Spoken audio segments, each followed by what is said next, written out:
नमस्कार, मी तुषार चेटे. बातमी 36 जिल्ह्यांची बुलेटिनमध्ये आपलं स्वागत. आणि आता पाहूयात बातम्या संक्षिप्त स्वरूपात. विनोद तावडेंनी शिवतीर्थावरती राज ठाकरेंची भेट घेतली. दोन्ही नेत्यांमध्ये जवळपास पाऊण तास चर्चा झाली. राज ठाकरेंची सदिच्छा भेट असल्याचं तावडेंनी स्पष्ट केलं. दरम्यान मुंबईतल्या मतदानाच्या पार्श्वभूमीवरती या भेटीला विशेष महत्त्व प्राप्त झालं.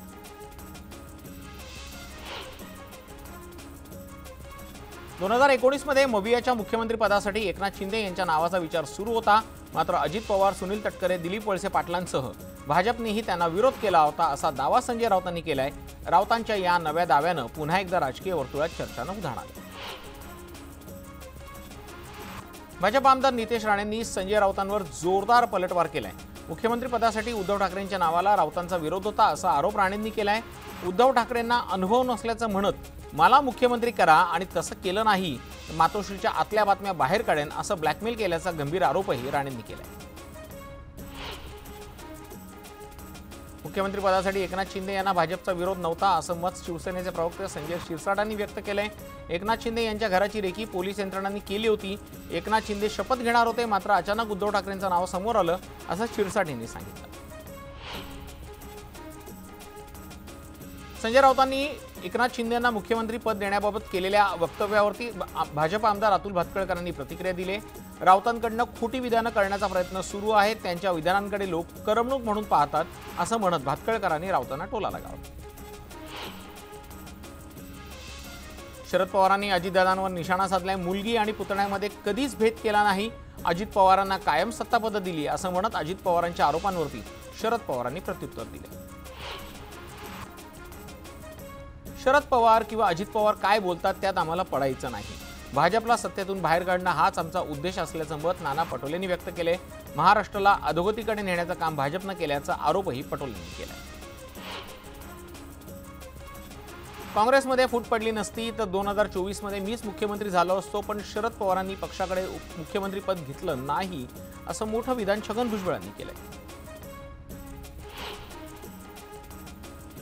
लोकसभा निवडणुकीत भाजपला 400 पेक्षा अधिक मतं जागा मिळतील यात कोणतीही शंका नाही, असा विश्वास रावसाहेब दानवेंनी व्यक्त केलाय.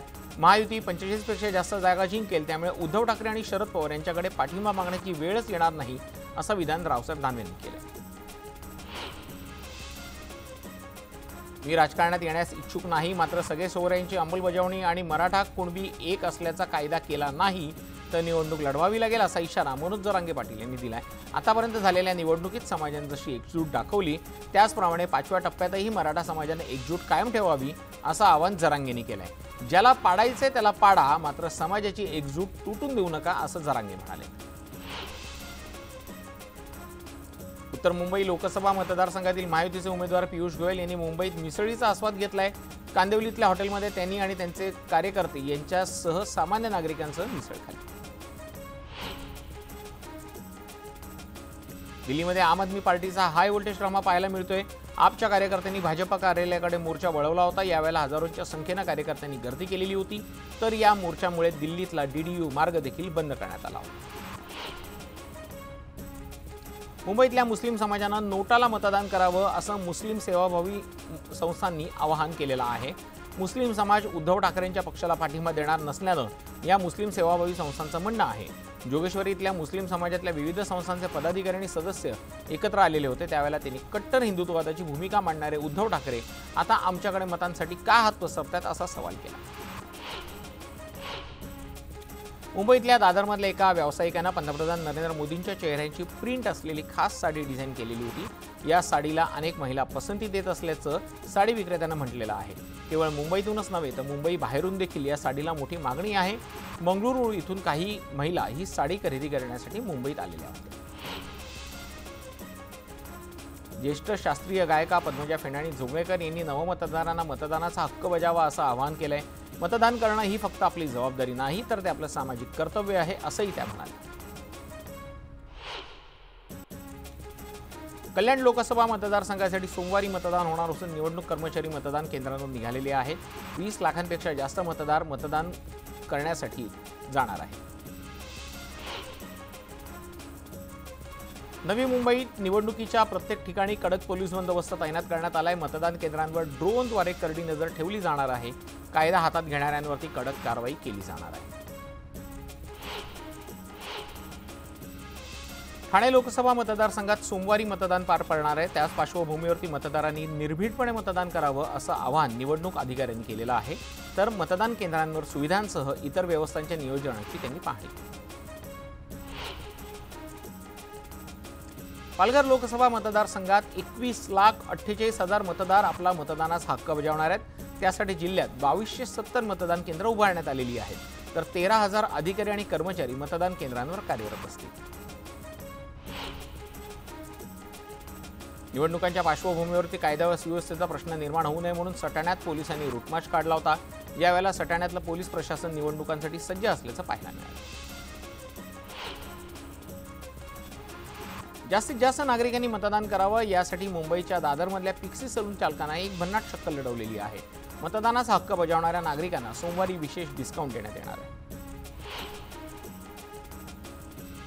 अंदमान आणि बंगालच्या खाडीमध्ये मान्सून आज दाखल होईल असा अंदाज हवामान विभागानं वर्तवलेला आहे.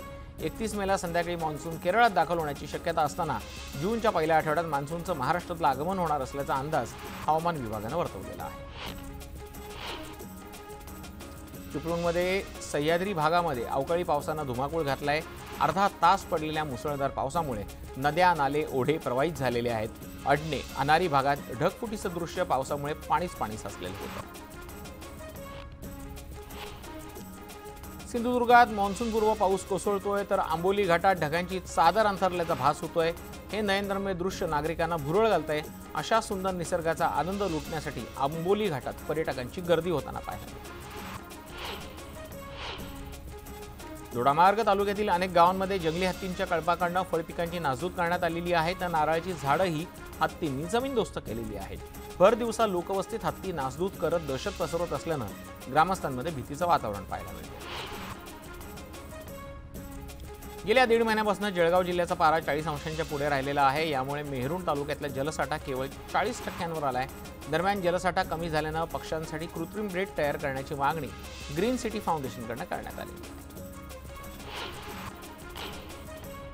सर्वाधिक साखर कारखाने असलेल्या सोलापूर जिल्ह्यातल्या ऊस पावसाअभावी फडातच जळून गेलेला आहे. कारखान्याचा हंगाम संपल्यानंतरही ऊस पाण्याअभावी शिवारातच करपून जातोय. त्यामुळे शेतकरी चिंताग्रस्त झाले. पैठणमधल्या जायकवाडी प्रकल्पात केवळ 6% पाणीसाठा शिल्लक राहिलेला आहे. जुलैपर्यंत पुरेल इतकाच पाणीसाठा शिल्लक असल्यानं प्रशासनाची चिंता वाढलेली आहे. लवकर पाऊस न झाल्यावर मराठवाड्यावरती पाणीवाढीचं संकट ओढवणार हे निश्चित. संभाजीनगरातल्या हर्सुल तलावानं आता तळ गाठलेला आहे. सध्या हर्सुल तलावात केवळ 2.5 फूट इतकाच पाणीसाठा शिल्लक असल्यानं शहरातल्या 14 वॉर्डांवरती पाणी संकट निर्माण झालंय. ऐन उन्हाळ्यातच शहरात तीव्र पाणी टंचाई निर्माण झालेली आहे. निर्यात बंदीनंतर कांद्याच्या दरात घसरण झालेली होती. मात्र मागील आठवड्याभरानंतर नगरमध्ये कांद्याच्या दरात प्रति क्विंटल 300 ते 500 रुपयांची वाढ झाल्यानं शेतकऱ्यांना काही अंशी दिलासा मिळालेला आहे. गोंदिया जिल्ह्यात अद्यापही 24,71,000 क्विंटल तण धान्य गोदामात पडून आहे. करारनामा केलेल्या 32 राईस मिलर यांना जिल्हाधिकाऱ्यांनी नोटीस बजावलेली आहे. लवकर धान उचला अन्यथा कारवाई केली जाईल असे निर्देश देण्यात आलेले आहेत. तुळजाभवानी मंदिरात येणाऱ्या भाविकांना ड्रेस कोड लागू करण्यात यावा या मागणीसाठी हिंदू जनजागृती समिती आक्रमक झालेली आहे. त्यामुळे मंदिर संस्थानासमोर मोठा पेच निर्माण झालाय. ड्रेस कोड बाबत निर्णय न घेतल्यास आंदोलन सुरू करण्याचा इशारा हिंदू जनजागरण समितीने दिलेला आहे. भुसावळ नगरपालिकेच्या वतीनं 2.5 कोटी रुपयांचा निधी खर्च करून उभारण्यात आलेलं अटल उद्यान पाण्याअभावी भकास झाले. उद्यानातील झाडं पाण्याअभावी सुकल्यानं एकेकाळी हिरवगार असलेलं अटल उद्यान भकास झालंय. त्यामुळे नागरिकांनी पालिका प्रशासनाच्या विरोधात नाराजी व्यक्त केली. यूजीसीनं देशभरातील विद्यापीठे महाविद्यालयांना भारताच्या नकाशा व्यापाराबाबत सतर्कतेचा इशारा दिलेला आहे. नकाशाचा वापर करताना तो भारतीय संरक्षण विभागानं तयार केलेला असावा. चुकीच्या नकाशाचा वापर केल्यास 6 महिने कारावास होणार आहे. जळगावच्या सराफा बाजारात सोन्याच्या दरात 1,000 तर चांदीच्या दरात प्रति किलो मागे 3,000 रुपयांची वाढ झालेली आहे. सोन्याच्या दराने 75,000चा आकडा पार केलाय तर चांदी सुद्धा 90,000चा टप्पा ओलांडलेला आहे. पुण्यात ठेकेदारानं चक्क ड्रेनेजवरच डांबरी रस्ता बांधलाय, मात्र पहिल्याच पावसात तो रस्ता खचल्याचं पाहायला मिळालंय। ट्रकचं चाक रस्त्यात रुतलं, त्यामुळे त्या ठिकाणचा रस्ता खचला। या घटनेमुळे ठेकेदाराचा प्रताप समोर आलेला आहे।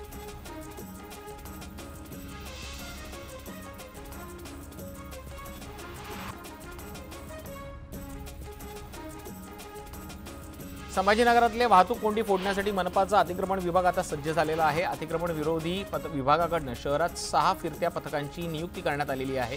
त्यामुळे आता अडथळा आणणाऱ्या अतिक्रमणधारकांचे धाबे दणाणलेले आहेत। चंद्रपूर येथील महाऔष्णिक वीज निर्मिती केंद्रामध्ये 1 युनिट ट्यूब लिकेजमुळे बंद पडल्यानं वीज निर्मिती 400 मेगावॅटची तूट निर्माण झालेली आहे। आज संध्याकाळपर्यंत चंद्रपूरचे युनिट पुन्हा कार्यरत होण्याची शक्यता आहे। सांगली लोकसभा निवडणुकीवरनं बुलेटची पैज लावून व्हिडिओ सोशल मीडियावरती व्हायरल करणं 2 मित्रांना महागात पडलेला आहे। पैज लावणाऱ्या दोघांवरती कवठे महाकाळ पोलीस ठाण्यामध्ये जुगार अधिनियमांतर्गत गुन्हा दाखल करण्यात आलेला आहे।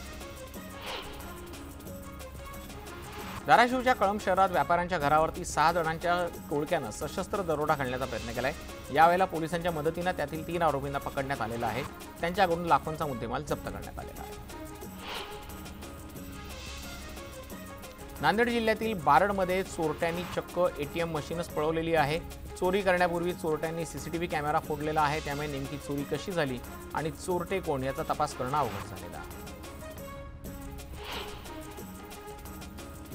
अहमदनगरमध्ये गोदावरी नदीपात्रातून भर दिवसा मोठ्या प्रमाणात वाळू उपसा होत असल्याची माहिती पोलिसांना मिळाली। यावेळेला कारवाई करण्यासाठी गेलेल्या पोलिसांच्या अंगावर वाळू तस्करांना ट्रॅक्टर घालून त्यांना जीवे मारण्याचा प्रयत्न केल्याची धक्कादायक घटना घडलेली आहे।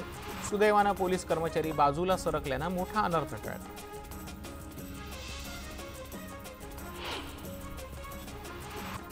पुण्याच्या वानवडी सराफा दुकानावरील दरोडा प्रकरणात सर्व आरोपींना 24 तासाच्या जेरबंद करण्यात पोलिसांना यश आलंय।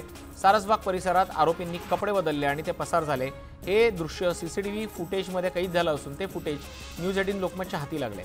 8 पैकी 7 आरोपींच्या मुसक्या आवळण्यात क्राईम ब्रांचला यश आलंय। पुण्याच्या कल्याणीनगरमध्ये शनिवारी रात्री उशिरा झालेल्या विचित्र अपघातात एका तरुण आणि तरुणीचा मृत्यू झालाय। वेदांत अगरवालने त्याच्या कारनं मोटरसायकल आणि इतर वाहनांना धडक दिली। या अपघातात तरुणीचा जागेवरच मृत्यू झाला। सटाण्याच्या निमदरा येथील एका शेतकऱ्यानं अंगणात ठेवलेल्या कांद्यातून सुमारे 45 क्विंटल कांदा चोरट्यांनी चोरलाय। या घटनेमुळे परिसरातील कांदा उत्पादक शेतकऱ्यांमध्ये खळबळ उडालेली आहे। या प्रकरणी पोलिसांनी गुन्हा दाखल करून तपास सुरू केलेला आहे। संभाजीनगरमध्ये 3 वर्षापूर्वी मुलीनं मनाविरुद्ध प्रेमविवाह केल्यानं तिच्या आईनं आणि भावानं तिची हत्या केलेली होती। या प्रकरणी न्यायालयानं दोघांनाही जन्मठेपेची शिक्षा सुनावली। गर्भलिंग निदान प्रकरणी चर्चेत आलेला संभाजीनगर जिल्हा गेल्या 8 वर्षांपासून जिल्ह्यामध्ये गर्भपाताचे 7 मोठे रॅकेट चालवत असल्याची धक्कादायक घटना समोर उघडकीला आलेली आहे। याच रॅकेटमुळे मराठवाड्यातल्या दर हजारी मुलींच्या जन्मदरात घट झाल्याचं पाहायला मिळतंय। तर या प्रकरणी आतापर्यंत 10 जणांच्या टोळीला जेरबंद करण्यात पोलिसांना यश आलं। स्वामीनारायण संस्थेनं सारंगपूर येथे प्रगत गुरुहरी परमपूज्य महंत स्वामीजी महाराज आणि सद्गुरू संत यांच्या उपस्थितीत 4 दिवसीय संत शिबिराची नुकतीच सांगता झाली। यात सुमारे 650 संतांनी भाग घेतला होता।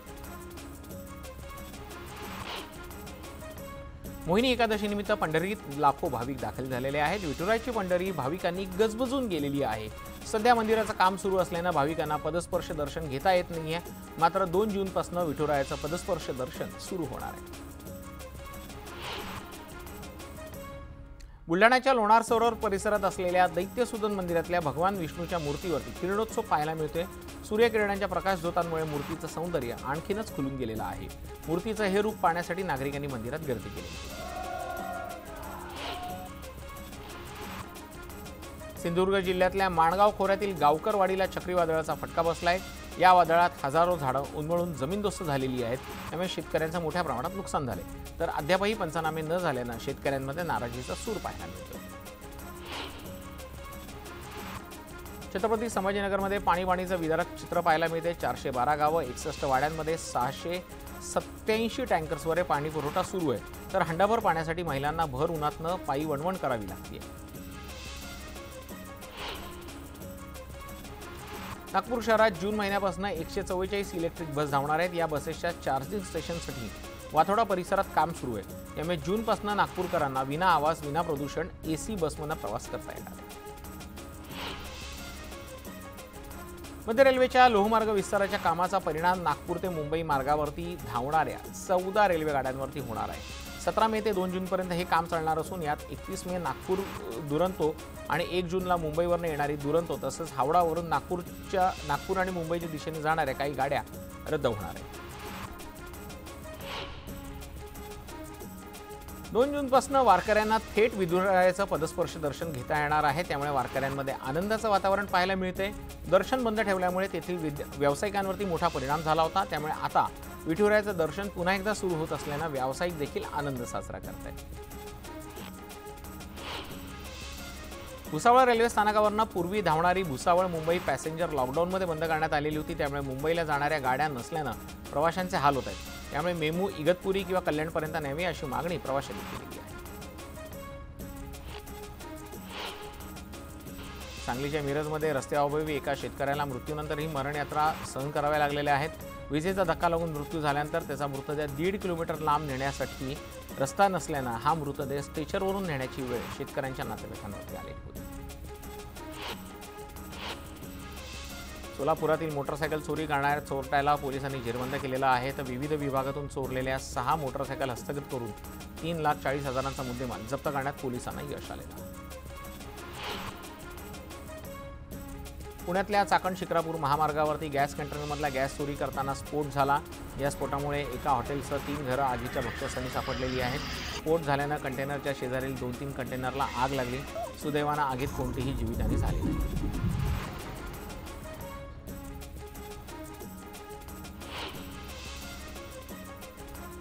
वाशिमच्या रिसोड शहरातल्या पठाणपुरा भागातल्या घराला आग लागलेली होती. या आगीमध्ये घरातील साहित्य आणि शेतमाल विकून आणलेली 60,000ची रोकड असं 2 लाख रुपयांचं नुकसान झालेलं आहे. फ्रीजमध्ये झालेल्या शॉर्ट सर्किटमुळे आग लागल्याचं बोललं जात आहे.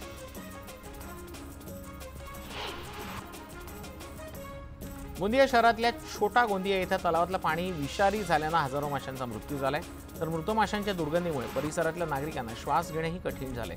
तर घरातलं सांडपाणी तलावात सोडल्यानं माशांचा जीव घेण्याची शक्यता वर्तवली जाते. बातमी 36 जिल्ह्यांची मध्ये वेळ झाली एका छोट्याशा ब्रेकची. कुठेही जाऊ नका, अगदी थोड्याच वेळात परत येतोय. पाहत रहा न्यूज 18 लोकमत.